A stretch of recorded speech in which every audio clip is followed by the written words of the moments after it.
we're going to talk about something that's a bit heavy, but oh so important. Depression 101. Welcome, and if you're new here, I'm Avi Ben Mordechai, clinical therapist. Let's dive into today's video.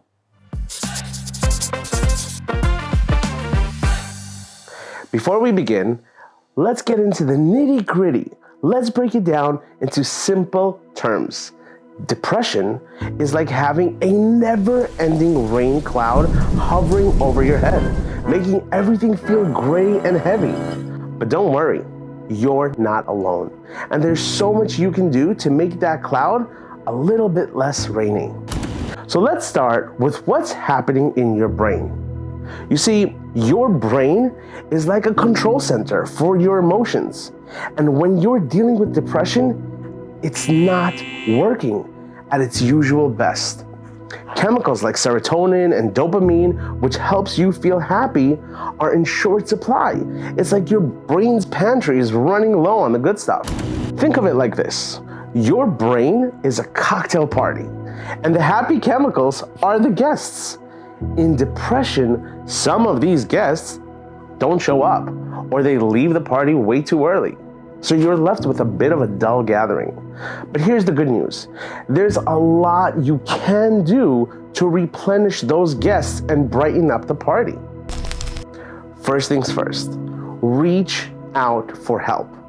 Just like you'd go to a mechanic when your car breaks down or a dentist when you have a toothache, you should see a therapist or a counselor when you're struggling with depression.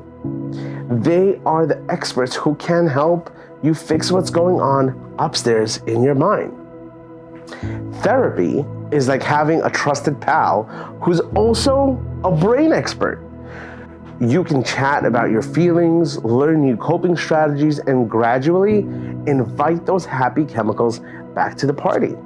Speaking of pals, don't forget about your support system. They're your squad, your cheerleaders, and they are here to help you through the tough times. Don't be afraid to lean on them. That's what friends are for. And of course, really important, don't neglect self-care. Think of it as the ultimate me time. And no, it's not selfish, I promise you, it's essential.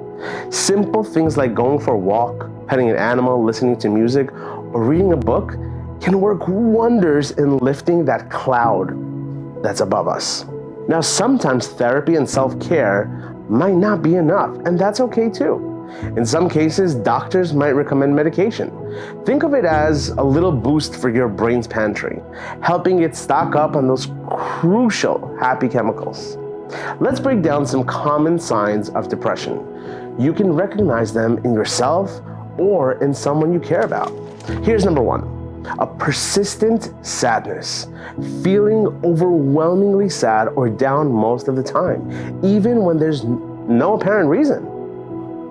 2, loss of interest, losing interest in activities you used to enjoy.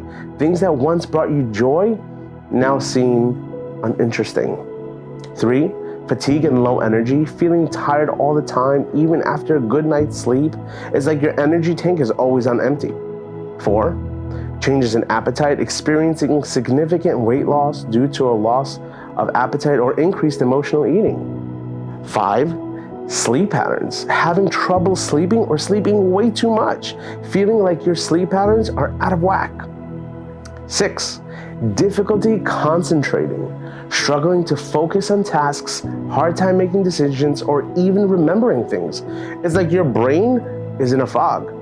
7, feeling worthless, constantly beating yourself up, feeling like you're not good enough or that your burden is to others. 8, irritability, feeling agitated, frustrated over the small things. 9, physical symptoms like experiencing unexplained headaches or stomach aches. 10, feeling isolated from others, withdrawing from friends and family, avoiding social situations, and preferring to just be alone. 11, having thoughts of hopelessness, thinking that things will never get better and there's no way out of the darkness. But guess what? If you or someone you know is showing several of these signs for an extended period of time, it might be time to reach out for some help. Remember, depression is treatable, and there's no shame in seeking support. There are helplines and crisis services available 24/7, and you don't have to go through this alone. Together, we can create a supportive community to help break the stigma surrounding mental health issues. So there you have it, Depression 101 Simplified. Remember, it's okay to be okay, and it's okay to not be okay sometimes. What matters is that you take those small steps to feel better and reach out for support. Don't hesitate to share your thoughts or experiences with depressions in the comments below. Thank you guys so much for watching today's video. If you found it helpful, or if you have any questions, please leave them in the comments below. Don't forget, subscribe, hit the like button, and share this video with anyone who you feel might need it. Together, we can help each other throughout the rainy days. Take care of yourself, and I'll see you in the next video. Bye for now.